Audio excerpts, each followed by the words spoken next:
우리는 지금 그 솔로몬의 성전이 어떻게 완성되었는지를 보고 있습니다.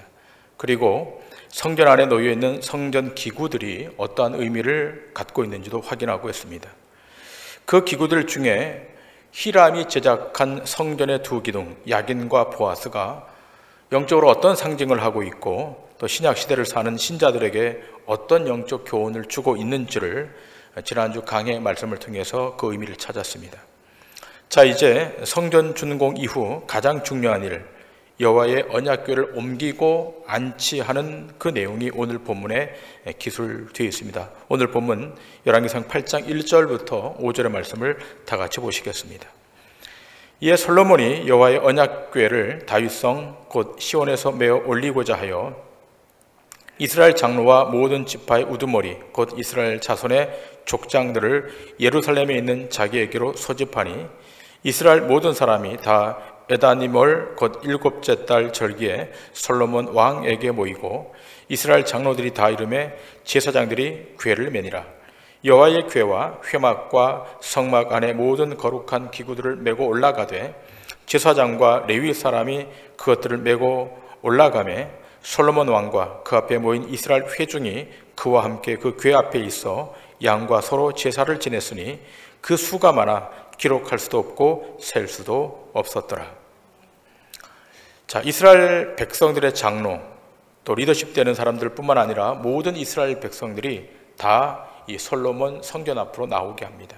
그리고 언약궤를 메게 하는데 다윗성에서 예루살렘 성전까지 이 언약궤를 메고 갑니다.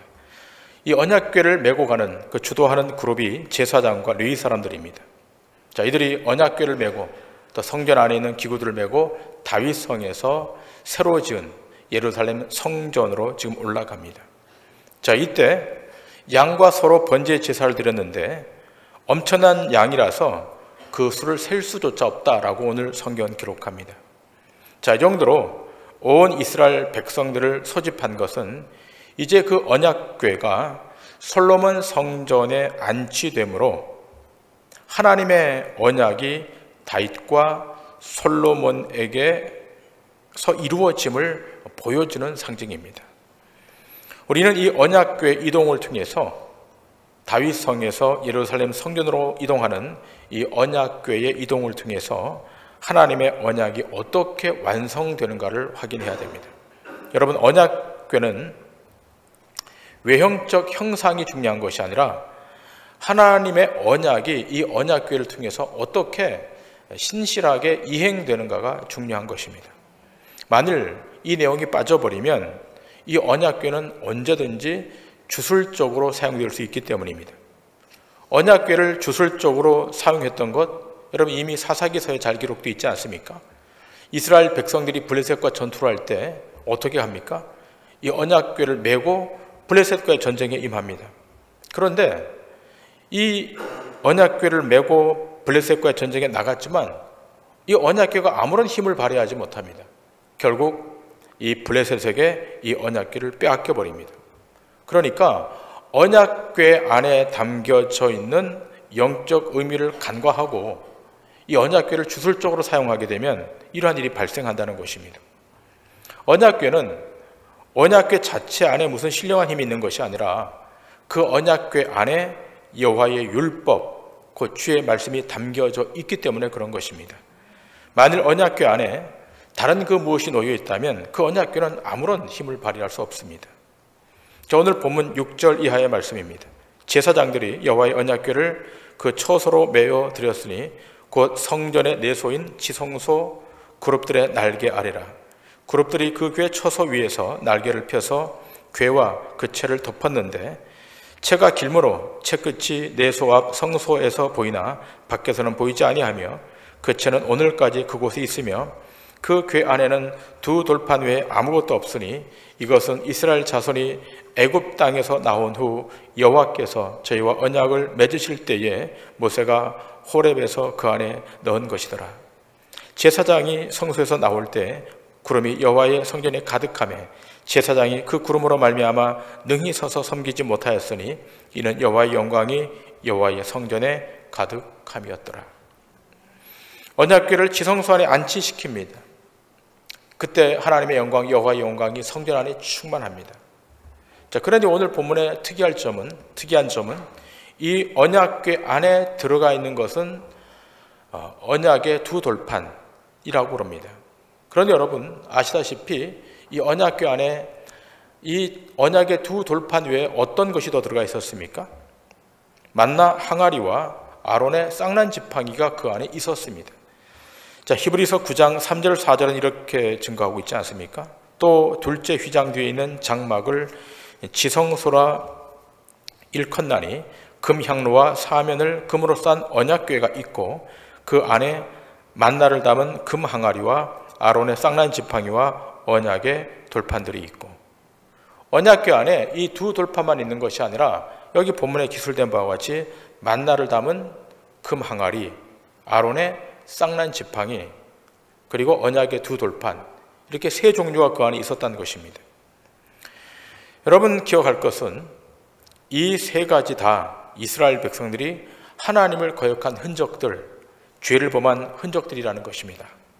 자, 그래서 하나님이 어떻게 하시는가 하면 이스라엘 백성들이 하도 범죄를 저지르니까 언약궤 안에 그 위에 뚜껑을 덮어둡니다. 그 뚜껑을 덮어서 그 위에서 번제를 드리며 이스라엘 백성의 죄를 속합니다. 언약궤 위에 뚜껑을 하나님이 만드세요. 원래 언약궤는 뚜껑이 없는 것이었는데 하나님께서 뚜껑을 만들라 명하셔서 뚜껑을 만드는데 그 뚜껑의 이름이 한번 따라 하시겠습니다. 속죄소. 시작. 속죄소. 여기 그림 파일이 지금 올라오는데요. 원래 언약궤는 저 뚜껑을 뺀 것이 언약궤입니다. 저 언약궤 안에 아론의 쌍난 지팡이, 만나 항아리, 언약의 두 돌판 세 개가 들어있는 거예요. 근데 하나님께서 이 언약궤 위에 뚜껑을 만들어서 속죄소를 만들어서 그 위에 번제물을 올려놓고 이스라엘 백성의 죄를 속합니다. 그것은 뭔가 하면 어떤 이유가 있는가 하면 이스라엘 백성의 죄가 끊임없이 발현되고 있기 때문에 그 죄가 있는 한 이 언약궤에 접근할 수 없기 때문입니다. 또 언약궤를 취할 수 없기 때문인 것입니다. 그래서 하나님께서 속죄소, 언약궤 뚜껑을 만들어서 이스라엘 백성의 죄를 속해 주신 것입니다. 이 언약궤는 하나님이 선택한 백성이 어떠한 존재인가, 하나님의 백성은 누구인가를 확인하는 데 있습니다. 이 언약궤를 바라볼 때마다 하나님의 백성이 누구인가, 이 정체성에 대한 해답을 갖는 거예요. 하나님의 백성, 신자는 언약을 따라 사는 자들입니다. 언약 안에 담겨있는 하나님의 언약을 이루시는 그 하나님의 놀라운 구속의 역사, 이것을 인지하는 것입니다. 자, 그런데 우리가 여기서 질문해야 할 것이 있습니다. 자, 왜 여기에는 언약의 두 돌판만 있는가? 만나를 담은 항아리도 없고 아론의 쌍난 지팡이도 없고 왜 솔로몬 성전 안에 들어가는, 예루살렘 성전 안에 들어갈 때 이 언약궤 안에는 왜 두 돌판밖에 없는가? 그 이유는 명확합니다. 언약의 말씀만 있으면 된다는 것입니다. 그래서 나중에 이 새 언약이 선포될 때, 지금 이 구약의 언약 말고 앞으로 다가올 새 언약이 선포될 때에는 이 언약궤까지도 말하지 않겠다, 언급하지 않겠다라고 예레미야 선지자가 선포하고 있습니다. 예레미야서 3장 15절 16절. 자, 이 언약궤 안에 말씀의 두 돌판이 있지만 훗날 새 언약이 체결될 때에는 이것조차 언급되지 않는다, 말하지 않겠다라고 말합니다. 내가 또 내 마음에 합한 목자들을 너희에게 주리니 그들이 지식과 명철로 너희를 양육하리라. 여호와의 말씀이니라. 너희가 이 땅에서 번성하여 많아질 때에는 사람들이 여호와의 언약궤를 다시는 말하지 아니할 것이요, 생각하지 아니할 것이요, 기억하지 아니할 것이요, 찾지 아니할 것이요, 다시는 만들지 아니할 것이며. 자, 지금 새 언약이 선포될 때 그 언약궤를 다시는 말하지 않고, 생각하지 않고, 기억하지 않고, 찾지 않고, 만들지 않게 될 것이다. 왜 그런 것입니까? 이 본문에 기록된 바와 같이 하나님께서 마음에 합한 목자를 주시면, 하나님 마음에 합한 목자가 너희들 가운데 나타나면 언약궤 형상으로 된 언약궤 의미가 없다는 것입니다. 자, 그러면 하나님의 마음에 합한 목자는 누구십니까? 예수 그리스도이십니다. 그분이 친히 너희의 목자가 되실 것이고, 그분이 오시면 언약의 성취, 하나님의 언약의 성취가 이루어질 것임을 예레미야 선지자가 지금 예언하고 있는 것입니다. 이미 구약에서 만나 항아리도 아론의 쌍난 지팡이도 언약의 두 돌판이 다 없어질지라도 누가 이루시는 겁니까?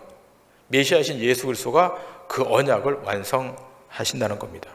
여러분 역사를 보시면 바벨론 침공 때 BC 586년 즈음에 바벨론이 침공할 때 예루살렘 성전이 완전히 파괴되지 않습니까? 이 솔로몬의 성전이 완전히 파괴됩니다. 바벨론 군사들이 지성소 안으로 들어가서 이 언약궤를 끄집어냅니다. 그리고 이것을 파괴시켜버립니다. 엄청난 비극이 발생했죠. 그러나 형상으로 된, 물체로 된 언약궤는 파괴되었지만 하나님의 자기 언약의 말씀만은 영원히 존속하는 거예요. 그래서 이사야 선지자는 이렇게 증거합니다. 이사야서 40장 6절 이하입니다. 말하는 자여 소리여 이르되 외치라. 대답하되 내가 무엇이라 외치리까 하니 이르되 모든 육체는 풀이요 그의 모든 아름다움은 들의 꽃과 같으니 푸른 마르고 꽃이 시듬은 여호와의 기운이 그 위에 불미라. 이 백성은 실로 풀이로다. 푸른 마르고 꽃은 시드나 우리 하나님의 말씀은 영원히 서리라. 자, 신약 성경 베드로 전서가 이 말씀에 연결되어 있습니다. 너희가 거듭난 것은 썩어질 씨로 된 것이 아니요 썩지 아니할 씨로 된 것이니 살아있고 항상 있는 하나님의 말씀으로 되었느니라. 그러므로 모든 육체는 풀과 같고 그 모든 영광은 풀의 꽃과 같으니 풀은 마르고 꽃은 떨어지되. 두 돌판을 담은 언약궤는 사라질지라도 무엇은 영원한 것입니까? 하나님의 말씀은 영원한 것입니다. 그 영원한 하나님의 말씀이 신약시대를 사는 우리에게는 가스펠 복음입니다.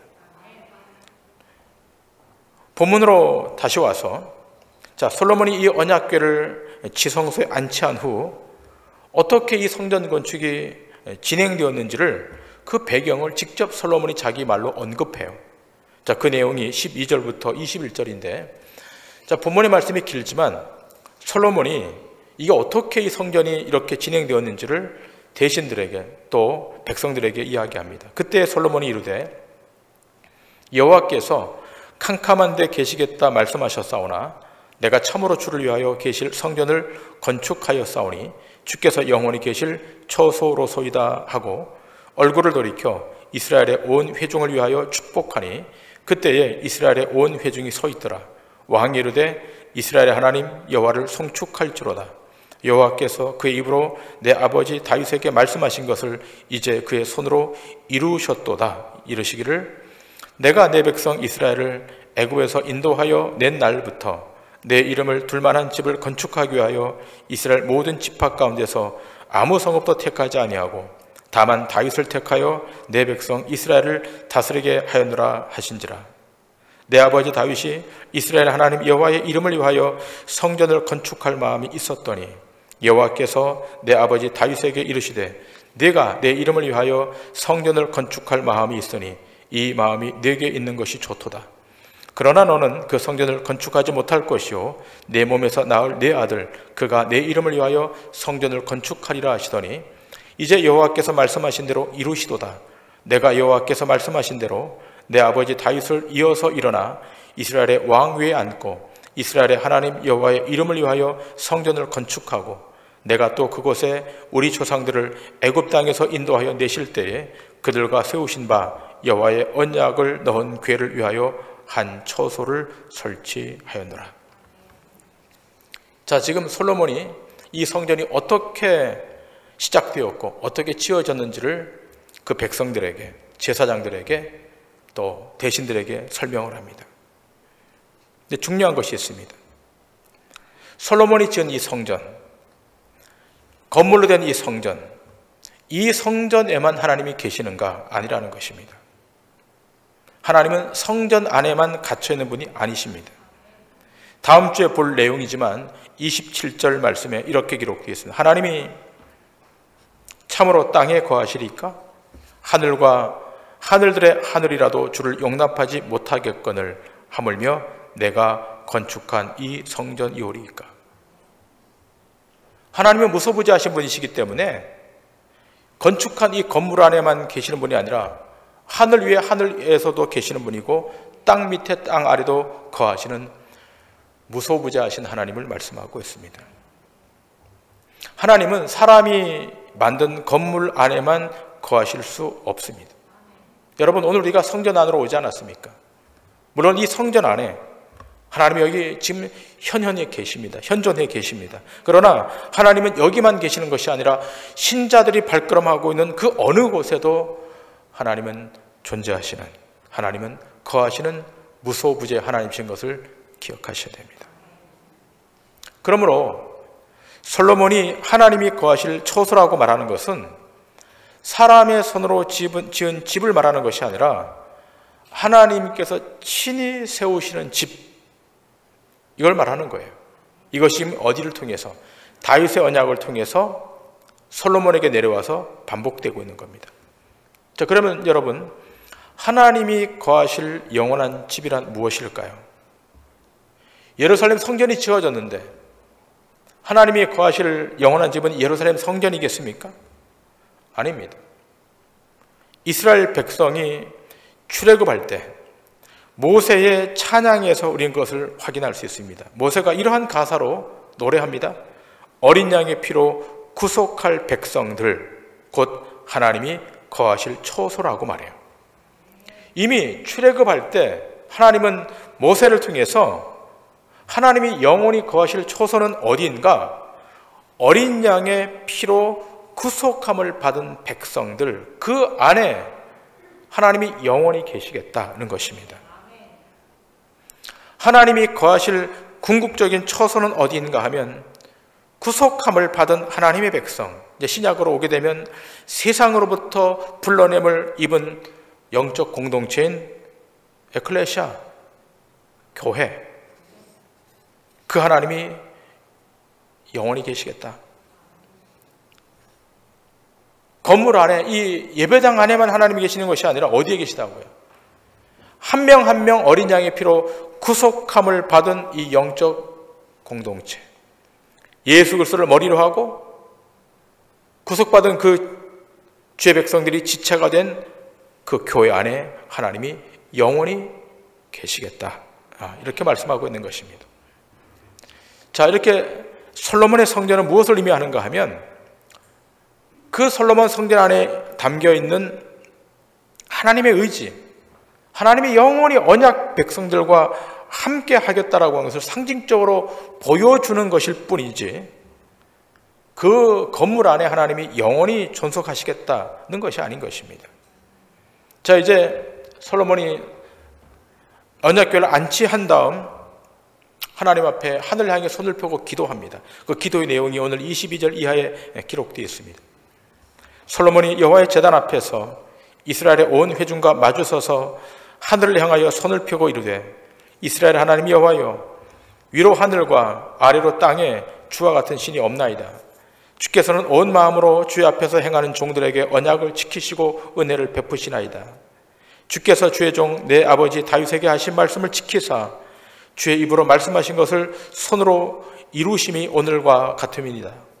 이스라엘의 하나님 여호와여, 주께서 주의 종 내 아버지 다윗에게 말씀하시기를 내 자손이 자기 길을 삼가서 내가 내 앞에서 행한 것 같이 내 앞에서 행하기만 하면 내게서 나서 이스라엘의 왕위에 앉을 사람이 내 앞에서 끊어지지 아니하리라 하셨사오니 이제 다윗을 위하여 그 하신 말씀을 지키시옵소서. 그런즉 이스라엘의 하나님이여, 원하건대 주는 주의 종 내 아버지 다윗에게 하신 말씀이 확실하게 하옵소서. 솔로몬이 7년에 걸쳐 성전을 완공하고 이 언약궤를 지성소에 둔 후에 지금 무릎을 꿇고 손을 들고 하나님 앞에 기도하는 내용입니다. 여기서 우리 주목할 두 구절이 있습니다. 24절과 26절입니다. 주께서 주의 종 내 아버지 다윗에게 하신 말씀을 지키셔서 주의 입으로 말씀하신 것을 손으로 이루심이 오늘날과 같으니이다. 자, 26절에 이렇게 되어 있습니다. 주는 주의 종 내 아버지 다윗에게 하신 말씀이 확실하게 하옵소서. 자, 솔로몬 자신이 이 성전을 지은 것이 아니라 하나님께서 자기 붙인 다윗에게 언약하신 말씀을 이루는 차원에서 이 성전이 완공되었다라고 고백하는 거예요. 여기서 가장 중요한 핵심은 뭔가 하면 성전 완공을 통하여 하나님의 언약이 성취되기 시작했다는 것입니다. 성전이 지어진 것, 7년에 걸쳐서 성전이 지어진 것은 단순히 화려한 성전을 지은 데 그 의미가 있는 것이 아니라 이제부터 무엇이 성취되는 것입니까? 하나님의 언약이 성취되어 가는 것입니다. 여러분, 이 기도의 내용은 솔로몬 왕 선친이었던 다윗의 기도에서도 찾아볼 수가 있어요. 사무엘하 7장 25절 이하에 다윗이 이렇게 기도합니다. 여호와 하나님이여, 이제 주의 종과 종의 집에 대하여 말씀하신 것을 영원히 세우시며 말씀하신 대로 행하사 사람이 영원히 주의 이름을 크게 높여 이르기를 만군의 여호와는 이스라엘의 하나님이라 하게 하시옵시며 주의 종 다윗의 집이 주 앞에 견고하게 하시옵소서. 만군의 여호와 이스라엘의 하나님이여, 주의 종의 귀를 여시고 이르시기를 내가 너를 위하여 집을 세우리라 하셨으므로 주의 종이 이 기도로 주께 간구할 마음이 생겼나이다. 주 여호와여, 오직 주는 하나님이시며 주의 말씀들이 참되시니이다. 주께서 이 좋은 것을 주의 종에게 말씀하셨사오니 이제 청하건대 종의 집에 복을 주사 주 앞에 영원히 있게 하옵소서. 주 여호와께서 말씀하셨사오니 주의 종의 집이 영원히 복을 받게 하옵소서 하니라. 다윗도 하나님의 언약을 듣고 그 말씀이 이루어지게 해달라고 기도하고 있습니다.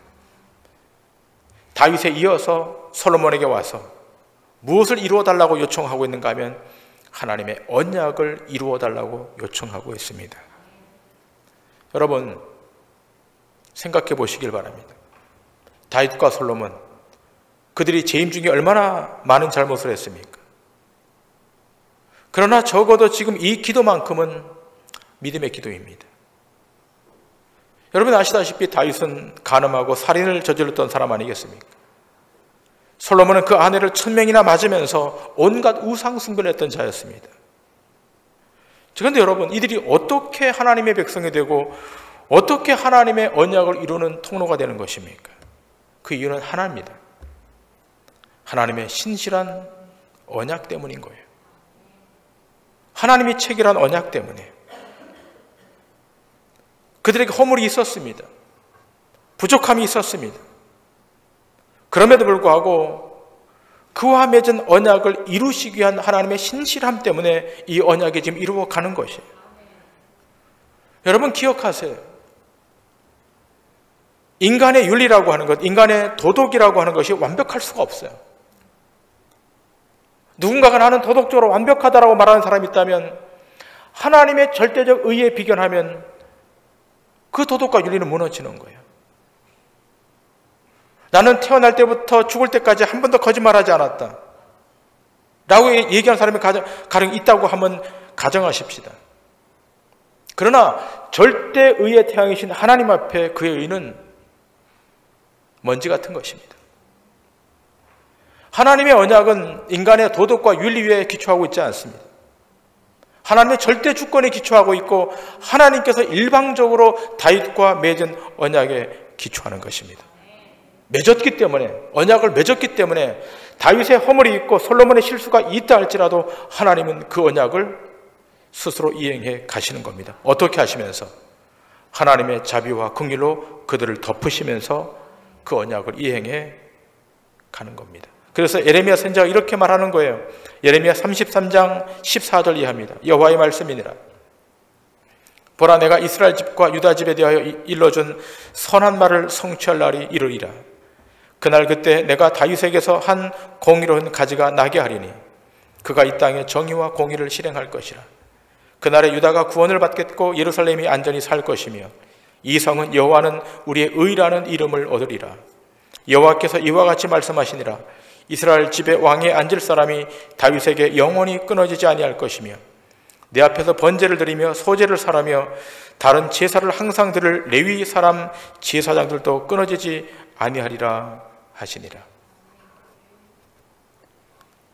예레미야 선지자가 그 내용을 알았던 거예요. 다윗이 허물이 있고 솔로몬이 부족함이 있을지라도 하나님이 어떻게 해요? 그 허물을 덮으심으로 하나님 스스로 그 언약을 이루어 가신다는 거예요. 다윗의 왕조를 통해서. 자, 그러나 기억하십시오. 그 왕조가 계속 진행되었습니까?